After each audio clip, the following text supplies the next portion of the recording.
Hi everyone, and welcome to our next webinar where we're joined by Rob Beattie and Becky West, Rob from Vodafone and Becky from Ann Summers, as we talk about what it takes to win Learning Technologies Award or other awards also in the industry after Vodafone and Ann Summers had massive success at this year's Learning Technology Awards, both winning gold in their categories.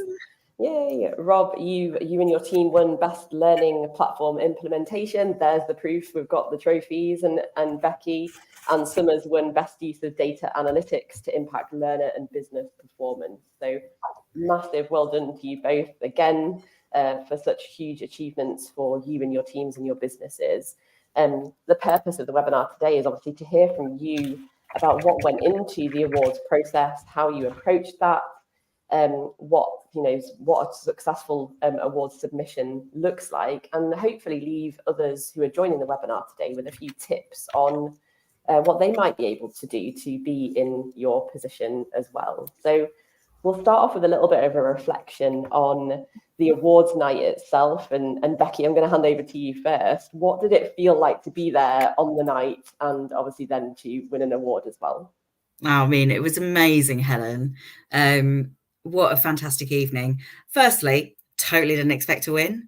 And there's some videos floating around where people are filming my reaction to the win. And I'm like, I think this is us. I think they're talking about us. And then, yeah, Rob, I think you saw it as well. And then, where we won and went up on stage. And it was such a brilliant feeling to be recognised for the hard work we've put in. And it just great fun, really great fun. A few too many glasses of wine though to celebrate. I loved seeing your reaction of like, yeah, I think this is us, and it was, and that kind of obviously emotional response as well. Very emotional. To see. Yeah. And Rob, how about you? Yeah, it's the same. I think, especially just getting through to the final, we're kind of congratulating ourselves already, going, yeah, we're all winners. We're winners already. We've had the business impact. We've got shortlisted. We're here on the night. We'll enjoy it. And then to Becky's point, seeing back the videos, it's really emotional. I think probably because that we're there amongst friends, obviously there with you Thrive guys and Summers, and there's a number of us that were there, but also not the whole team that have been obviously carrying this through to success could be there. So kind of it feels fantastic to kind of get recognition for the team, and it's nice to be able to have something in the trophy cabinet as well to go alongside actually let's look back and celebrate what we've done. Yes, we've got loads of cool stuff we want to be doing, but to have the proper champagne moment was absolutely brilliant, really prestigious. And then it was great to kind of hear stories again from other people in either our category or others that were shortlisted, and do some of that networking as well to see what else other people are doing that we could. And you're right, because there's over, I think, about 450 different submissions across all the award categories for learning technologies. So even to be in a position where you are shortlisted is an honour in itself to make it to that point. But obviously, the icing on the cake is winning and is placing, and obviously winning gold is absolutely incredible. But yeah, to make it to that point is an achievement in itself as well. Now, I know you were both at quite different stages in your relationship with Thrive, in particular, when you were thinking about how you might approach awards and whether awards were something that you wanted to start thinking about. Now, obviously, Rob, you and your team won Best Learning Implementation, so maybe a bit earlier on in the process of the relationship with Thrive at that point. What made you think, yeah, this is really good stuff? Yeah, I think we need to start entering awards for this implementation. I think it's with implementation anyway, and again, your guys are massively supportive with the whole wraparound of how you do the project. But for us, it's quite easy to kind of get so sucked into designing an implementation. But the thing is, you're not just doing that; you're planning what you want it to be like in 6 and 12 months' time. So I'm not sure that necessarily without others kind of pointing in and kind of going, that's blooming impressive, we necessarily would have thought of it. And I think the penny dropped when it kind of links into stuff we could talk about later about kind of the people impact. But when we were getting our frontline team feeding back around how different something we have to communicate and learn this year was for them in terms of how they could communicate to customers and how successful that made them. That's the bits where you think, yeah, that's a real step change. And so for us, that really was kind of March, April time that we were like, this feels really impactful for our frontline. We were always already getting things like the views, the engagements, the likes, kind of the reshares. So there's lots of activity, but it's when you start to get that tangible things, and then you can start to measure is when you're kind of going, yes, year on year. You've got the anecdotal, but actually when you're stacking that up against some business measures, the ones you really set out to achieve, you're thinking the trajectory is right. So actually we start to bundle it up. And that for us, I know the submission process pretty much hit about 6 months into our launch. So it kind of fit really nicely that enough things had happened then, like enough of our kind of major implementations had come about for us to go, yeah, this really does tell a great story that we need to be able to share to get recognition for our team.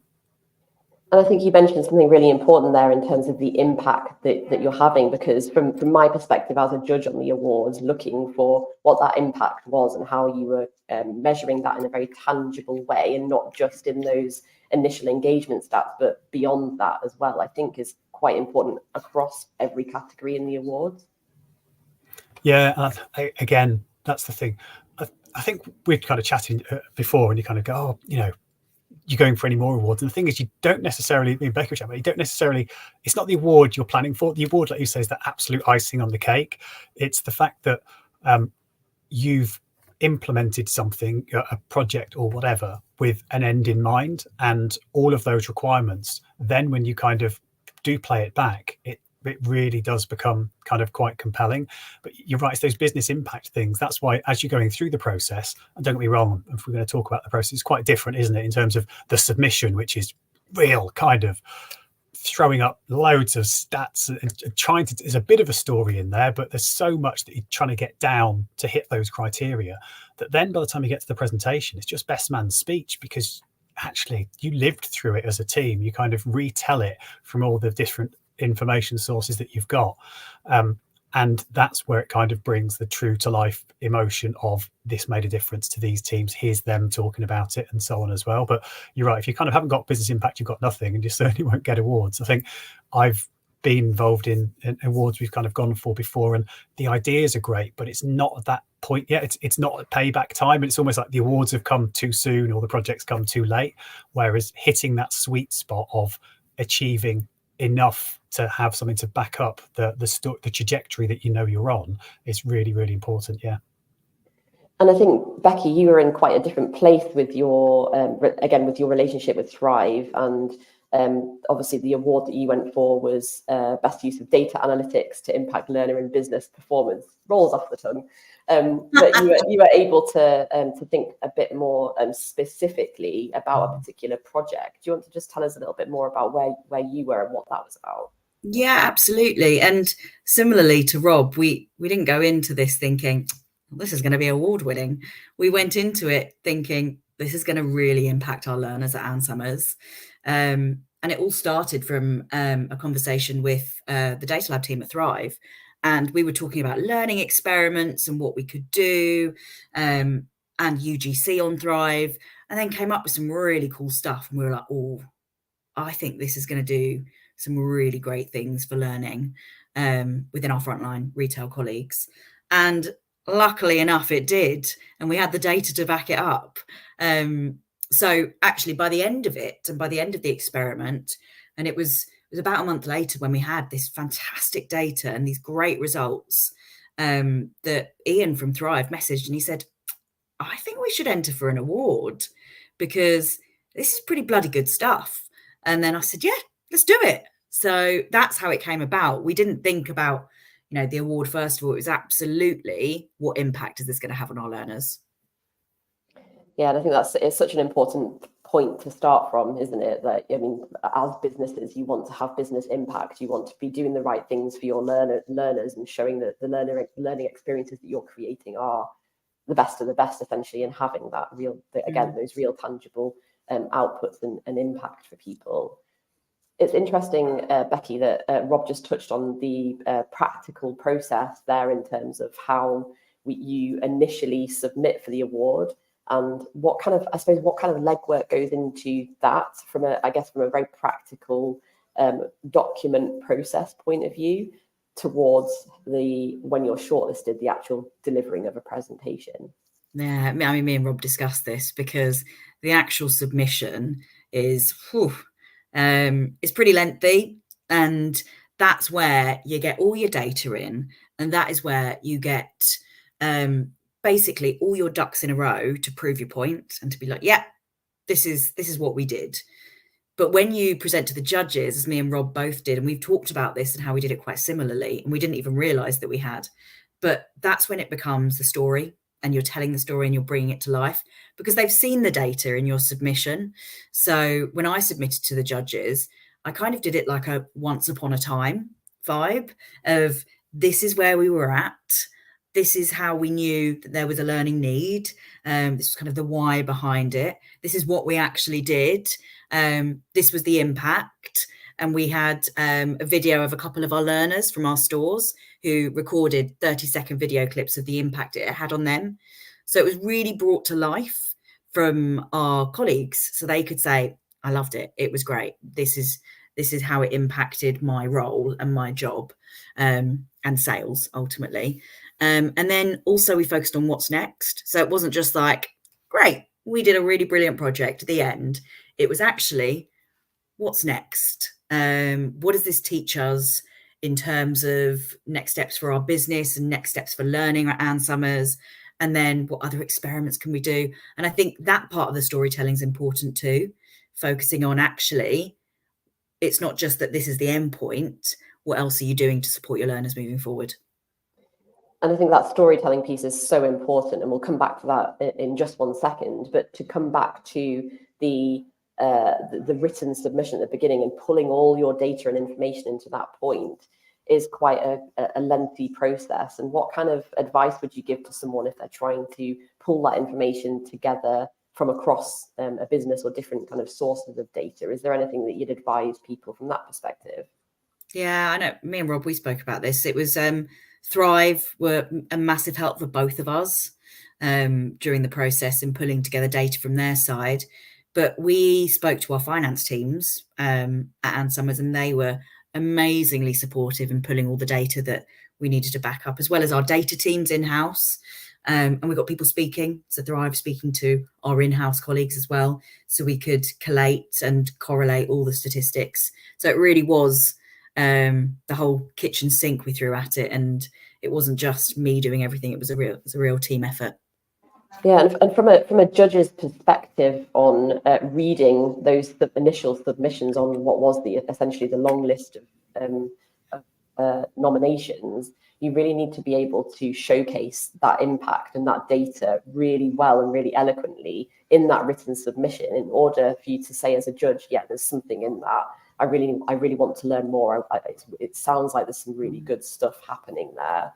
And that's quite difficult, I think, in a written submission, to get that level of enthusiasm and interest and information across in a way that makes you as a judge go, oh yeah, that's interesting. I want to learn more about that. It's really clear you've had an impact. Because like you say, once you get into that shortlisted stage and you do the presentation, then you can really bring it to life. And there's still an essential criteria that as a judge you're looking to measure against, but you're able to weave in that storytelling. And Rob, I wonder if you might want to share your perspective on that, because it's really interesting. Becky did that kind of fairy tale. This is where we started. This is where we've ended up. And this is where we want to get to. Rob, what was your approach to that? I think we're both similar. We like a good story. I think, Becky, don't we? Definitely. I think with in terms of our presentation, I suppose you're right, Becky. There's so much you have to get in terms of detail, and maybe just back on that point for what you put in the submission first. There's so many, amazing people behind the scenes whose brains are far bigger than mine that can kind of, like say, crunch the numbers for a business, and they go, actually, the thing that they really brought extra value is in that kind of ripple effect. Don't limit yourself to the impacts you originally intended, because actually tend to find with these things that actually there's exponentially more, and they were able to kind of highlight some of those stories as well. But I think in terms of the sources, it's really good to go back and mine those, isn't it, Becky? Because you kind of look at what, your stakeholder updates, the different all the different interactions and certainly the different stories from within the team, because hearing from Thrive, our own Vodafone team, there's bits you kind of forget. And in a project this big, everybody is kind of doing their own little sprints and bringing great stuff back, and it's kind of overcoming some of the challenges and spotting new opportunities that kind of then helps make that a great story. So I think with our then presentation, it's quite different to the getting everything out into the submission. It was a case of actually, how do we kind of do it justice? So I'm not sure if we've got a couple of our slides as well that kind of might help bring that through. Oh, look at Rich, he's on the ball. Thank you. So I think for us, with our story, I think I've been involved in a few before, and I just wanted to make sure we got the judge's attention. It was something we spoke about with Josh at Thrive. I remember one of my old bosses, Claire Barron, she said, "Where's your Muhammad Ali moment in your presentation?" And so for us, actually, look, yeah, we'll introduce it and we'll kind of give them the overview. I love a gimmick. So we kind of, look, Thrive is our secret sauce. And you probably, if you've been on LinkedIn, you've probably seen some of that threading through as well. Our brand team would probably hate it. I hope they don't watch this. But I think there's a little piece there about that kind of, it helps people understand what's been our enabler. But we kind of jumped to the numbers, redacted, but we kind of jumped to the performance piece quite early because we really wanted people to know, and specifically the judges, that we'll be really upfront with it. We're not going to just weave a story and you kind of go, come on then, tell me. We just wanted to make sure it's like, look, this is the impact it's had on our business. This is where it's made a difference to customers. This is where it's made a difference to our frontline teams. This is what they say about it. Just so we could have that out early, and that then helped us kind of with some of the other threads later on. So, we kind of then, as a theme, you can kind of see we kind of just go big on images and then just kind of talking around that, just to make sure that, again, it's because it's a multi-person presentation, wasn't it? I think we had support from 2 of the team on Thrive as well as myself doing it. But again, it gives you that opportunity to bounce. It's not scripted. It is, there's key points around each of the slides that you want to get through, but it gives that opportunity to kind of layer and support and embed some of the key messages. So, bloody hell, Rob, look at those views. Well, and that was at the time of presentation. That's obscene.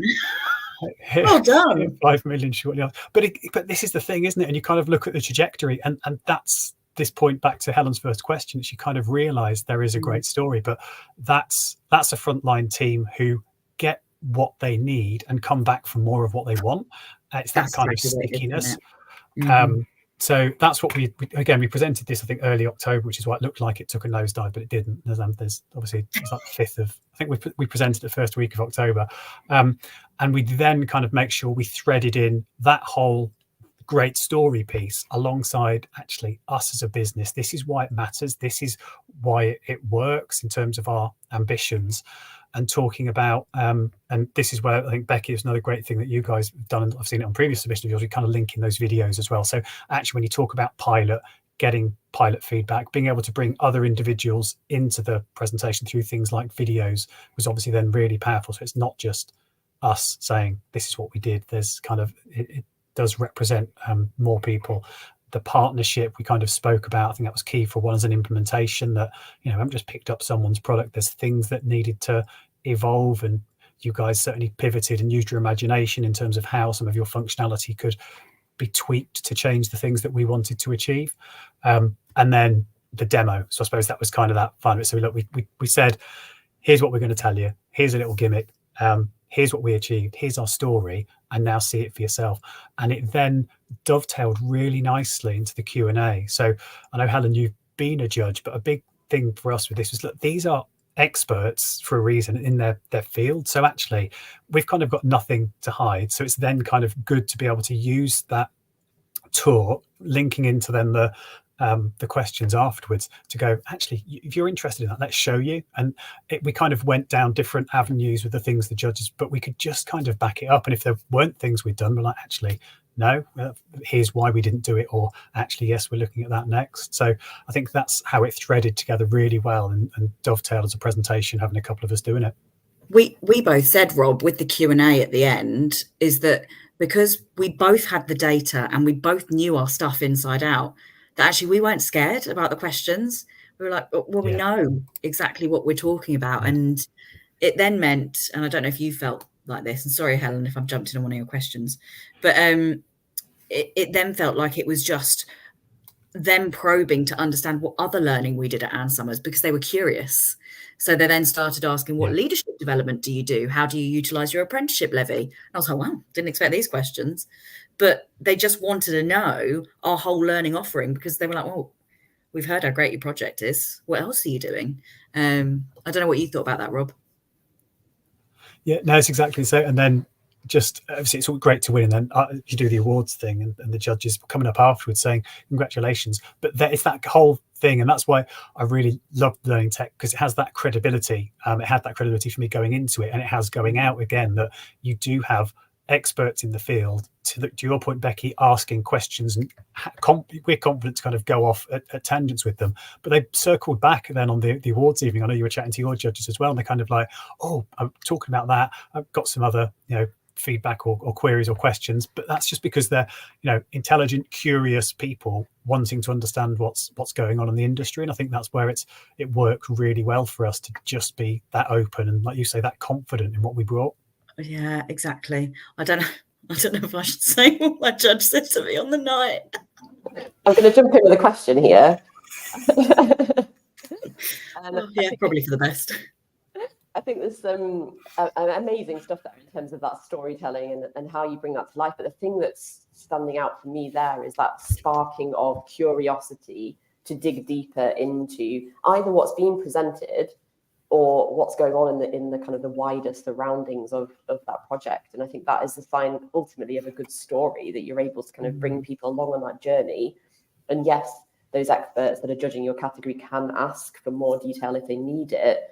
But ultimately, if they've got what they needed from what you've presented, how do you kind of provide that larger context as well? And I think, as you said, Rob, being a judge in that situation, our group of judges set people up from the Q&A perspective of we're not here to trip you up. We just want to know more about what you're telling us, and can you expand on things? And I think it creates that sense of ease potentially with people. And so you maybe get better responses out of them. Now, Rob, you mentioned around that kind of storytelling piece, and Becky, you did as well. But you also mentioned how you're bringing other voices into that perspective as well. And I know, Becky, you had videos from, was it some of your staff in your submission? And Rob, obviously, you did that as well. So it's almost like storytelling within the story itself. Is that something that you'd recommend, do you think? Yeah, definitely.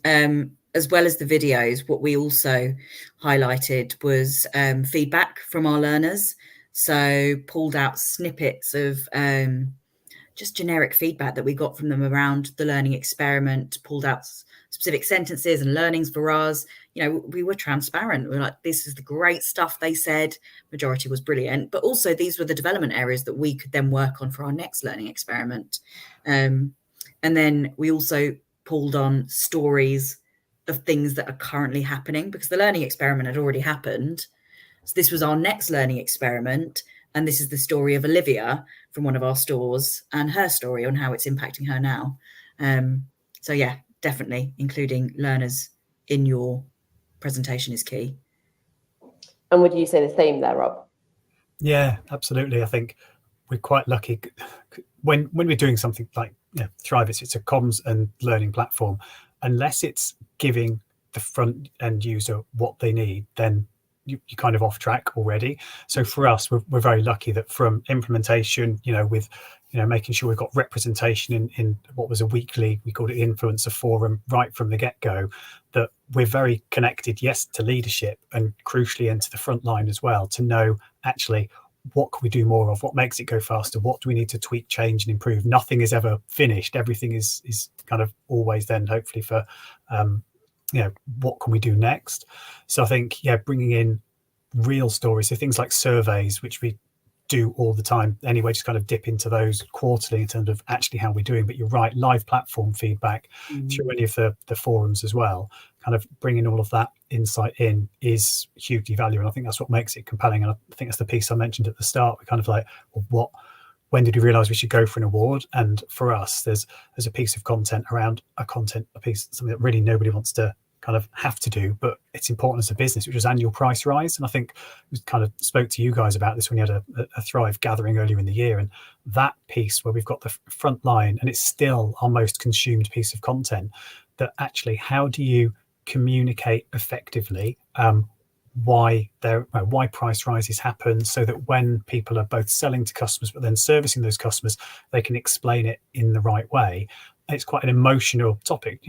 Happy world, no one would want to put their prices up, but to keep investing in the stuff that customers want to keep improving, networks and services, that's kind of the content we're giving them. So that objection handling piece is our most viewed piece of content, and it's that type of story from when people are just saying thank you, actually that set me up for success. I haven't had that before. We didn't have a Thrive before, but this is the best year ever for us being able to make sure you're avoiding complaints but just being really honest and upfront with customers. And it's that type of anecdotal evidence that rolls in with those stories and just helps us keep ourselves grounded to make sure we're doing the right things in future as well. Rob, you're spot on there, because we were, in L&D, sometimes you give people what you think they need, but actually it's not what they actually need. And when we went out with some feedback surveys, we were like, what do you want to see more of on Thrive? What do you like? What do you not like? And they all came back and they said, we just want more product training. It's what we want. They wanted the tools to just do their jobs properly. And that then helped us influence pretty much our whole learning strategy, because we knew this was what our teams needed and wanted in order to push sales. So it's just about listening to your learners, right? I love that, being able to bring that to life as well, and bring those anecdotal pieces of evidence into the presentation as well. Because yes, it's great having those harder, tangible metrics and the quantitative data to back up the decisions and impact that you've had, but also those kind of more qualitative pieces of data as well. And how do you weave all of those together in that? And I think that is really the difference between an award that is just shortlisted and an award that wins and places in the in gold, silver, or bronze ultimately. I'm just conscious we're heading towards the end of the session, so if anyone does have any questions for Rob and Becky, we do have some more time to answer any questions that you might have about how you might approach an award submission, or any queries that things you've been thinking of about awards in general. We're here to answer and happy to do that. But I suppose as we wait for those questions to come in, Rob and Becky, what ultimately would be your advice for anyone who is considering entering a Learning Technologies award? Becky, I'll hand over to you first. Don't go into, right, how do I want to say this? Essentially, everything that you do in L&D should be about the learners and the impact that it's going to have on the learners. The awards will come after that. God, that sounds really arrogant, doesn't it? The awards will come as soon as you know what you're doing. But it's that whole piece of, everything that you do should be focused on how it's going to impact on your learners. And then ultimately, from that, you'll be able to start submitting for awards, right? Because if it's had that impact, happy days. Brilliant. Rob? Yeah, spot on.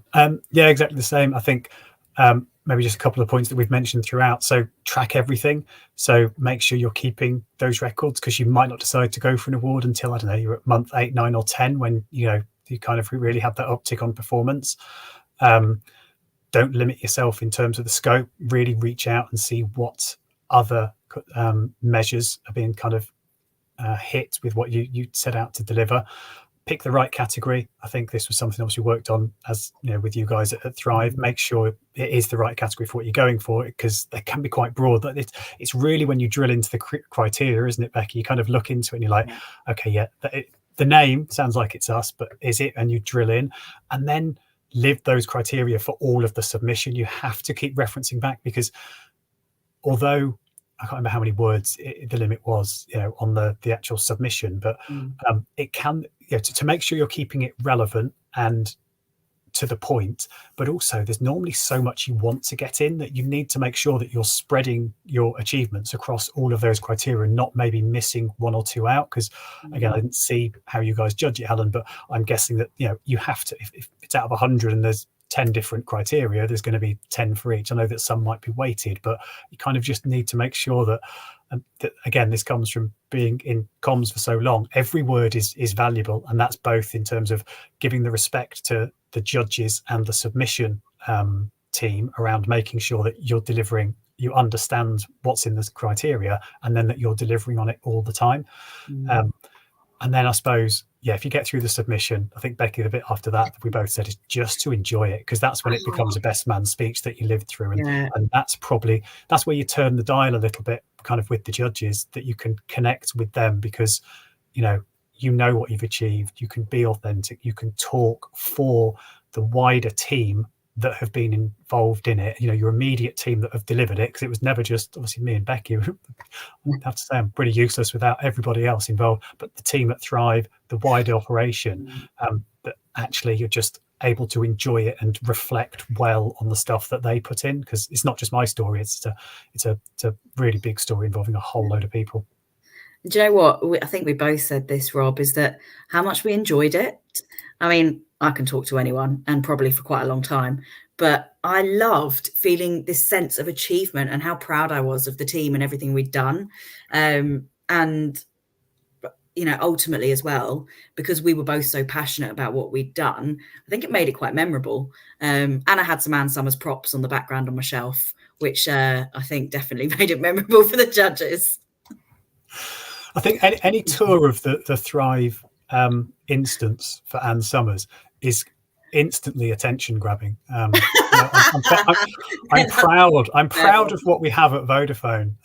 However, I think yours is eye-watering. Eye-wateringly good, right? Absolutely.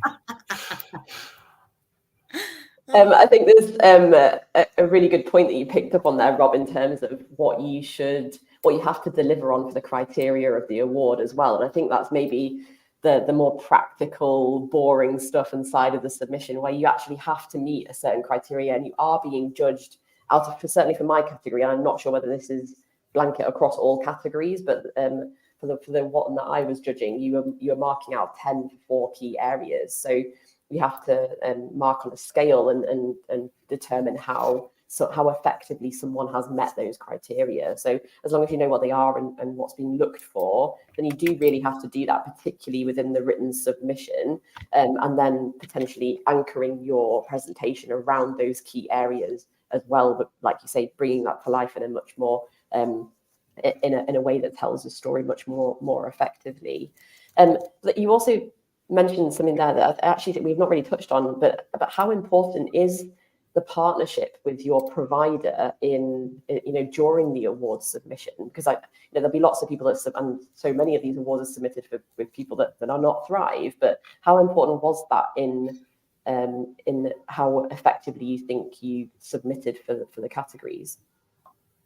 I think for us it was super important, just because there's the way you saw us as an implementation has been the thing that we wanted. So is that partnership all throughout, that it was never about you just standing us up and then going, oh, well done. We wanted to work with the right partner to make sure that the platform remains best in class, because unless we're offering best in class to our frontline, then we're not doing our job at all.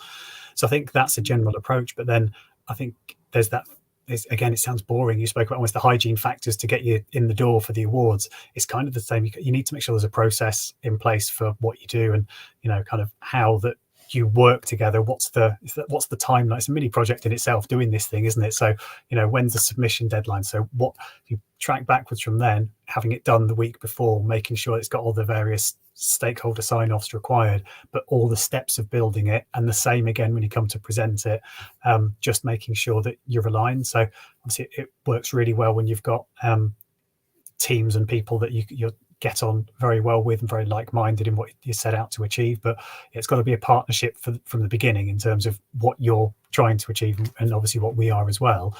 And again, I think, Becky, we said that's another thing that came through on the actual judging, that it is a partnership. We haven't just put partner on the submission. It is a partnership for what we've done and what we're doing in future. Yeah, it's so important, Rob, and you spot on. It's a partnership, and the fact that Thrive have got the same ambitions as we do, as in our businesses, of wanting our learners to achieve great things, really helps. Perfect. Well, to sum up everything that we've discussed today, I'm just waiting just to see if any last minute questions do come through.